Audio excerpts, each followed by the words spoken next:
தர்ம சங்கடம் அப்படின்னா என்ன சார்? ரொம்ப தர்ம சங்கடமாக இருக்குது அப்படின்னு சொல்கிறோம்ல, அது எதற்காக சொல்கிறோம்? அந்த வார்த்தை தர்ம சங்கடம் என்றால் என்ன? வாரியார் சாமிகள் அழகாக ஒரு விளக்கம் சொல்வார். ஒரு ஏழை படித்தவன், நான் ரொம்ப கஷ்டப்படுறேன், எனக்கு ஒரு வேலை வாங்கி கொடுங்க அப்படின்னு வாரியார் சாமிகிட்ட சொல்லியிருக்கான். சரி வான்னு அவரும் கொஞ்சம் நாளைக்கு பிறகு கோயம்புத்தூர் அவனை அழைச்சிட்டு போயிருக்கார் காரில். அழைச்சிட்டு பெரிய முதலாளி ஒருத்தர் அவரை பார்க்குறதுக்காக போனார். இவனும் கூட போயிருக்கான்.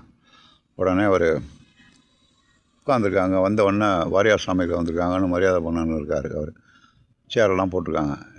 வாரியார் சாமிக்கு பக்கத்துலேயே இவனும் காலை அட்டாணி கால் போட்டு உட்காந்துட்டான். வாரியார் சாமியும் உட்காந்துருக்காரு.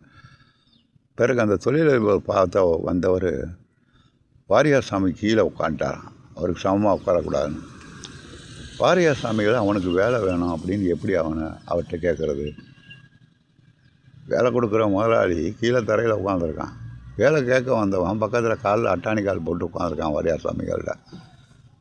பிறகு கண்ணை செய்து சொல்லி அப்புறம் அவரை நவர சொன்னாராம். இது தர்ம சங்கடம். இதுதான் தர்ம சங்கடங்கிறது. நன்றி மாணவர்களே. மீண்டும் அடுத்த வீடியோவில் பார்க்கலாம்.